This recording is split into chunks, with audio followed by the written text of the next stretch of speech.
Hey everyone, Sherry Garcia here, and it is my birthday today. Now you may recall about a month ago, everyone was celebrating my birthday and saying happy birthday, but that was actually my sober birthday.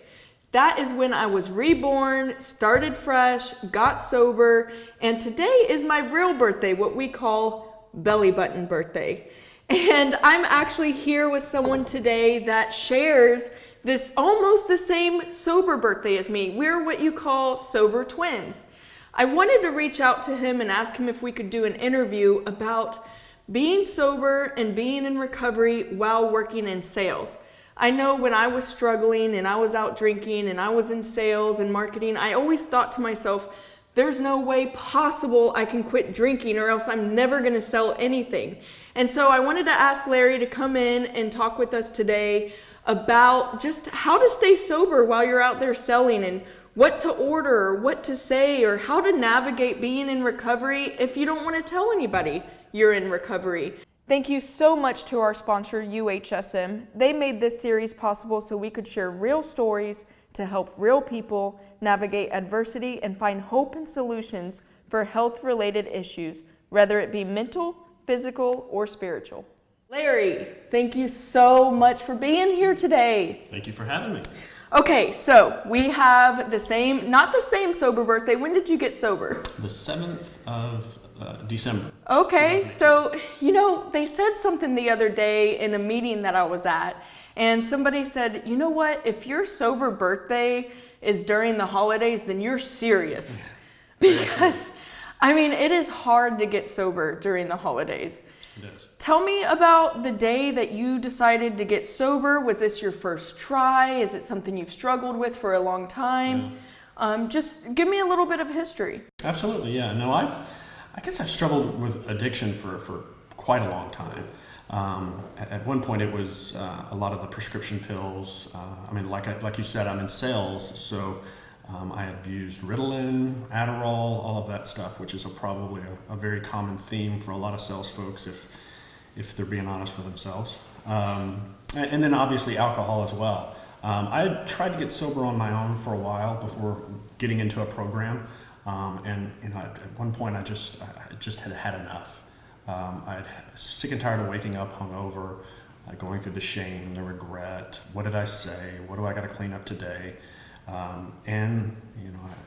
If I can do it, it's living proof that really anybody can. So you said you've been trying to do it for a while. Right now you have about a year and a month in sobriety. What's the longest sobriety that you have had before you really tried to make it stick? So I guess the most I ever put together was about 4 months. And that was really just, white knuckle, just I'm going to do this and try to do it on my own without any help. And I did not make it long, right?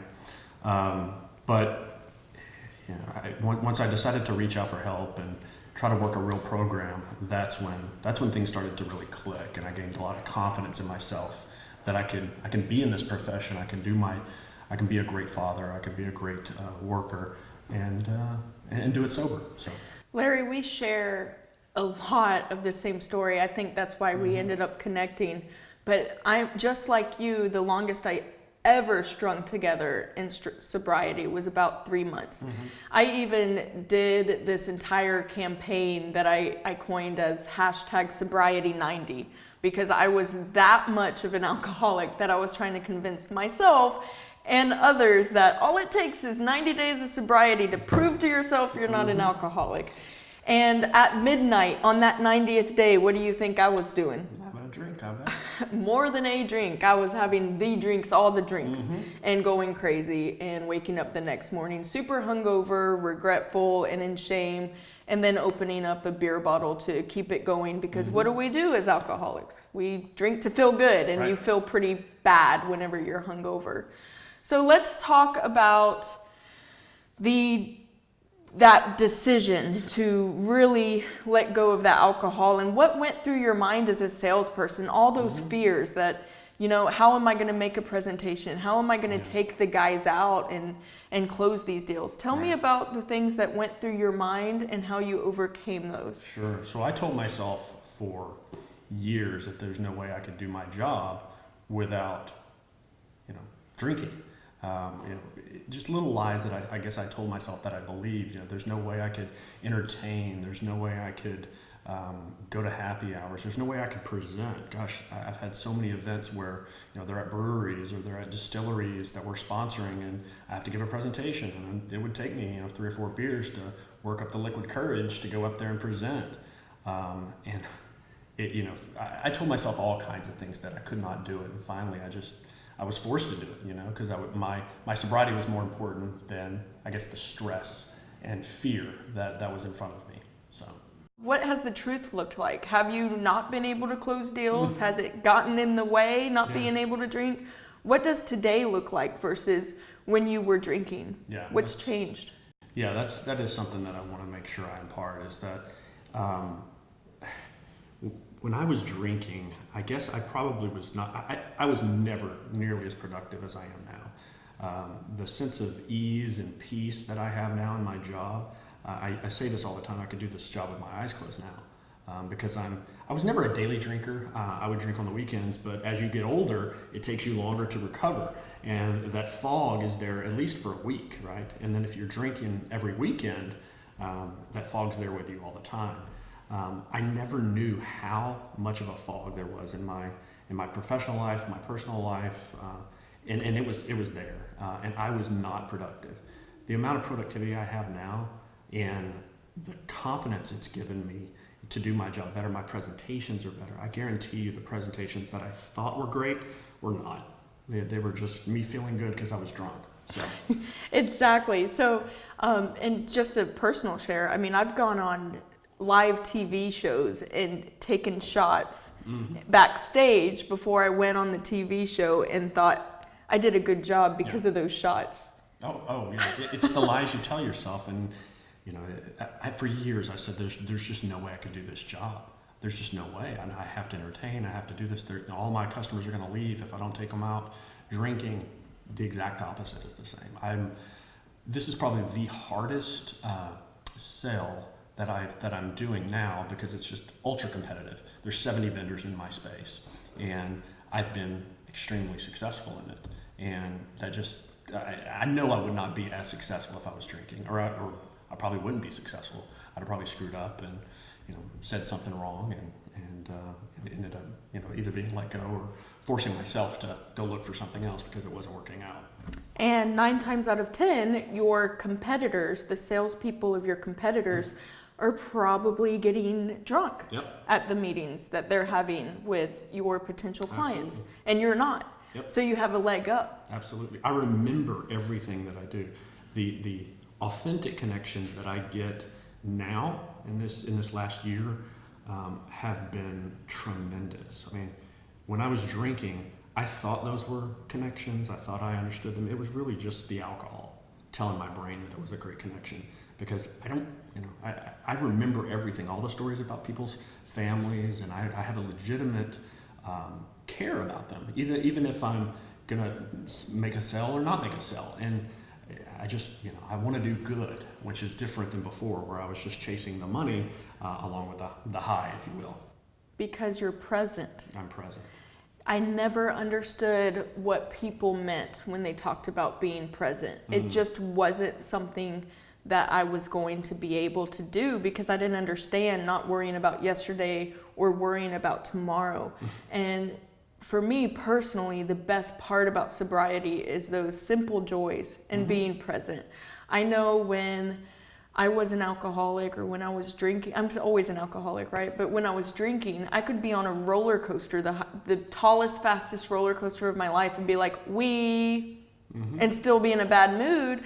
And now I can have a conversation with you and a nice cup of coffee, and it's like so exciting for me. It's the simple joys, and just being present makes you such a better salesperson.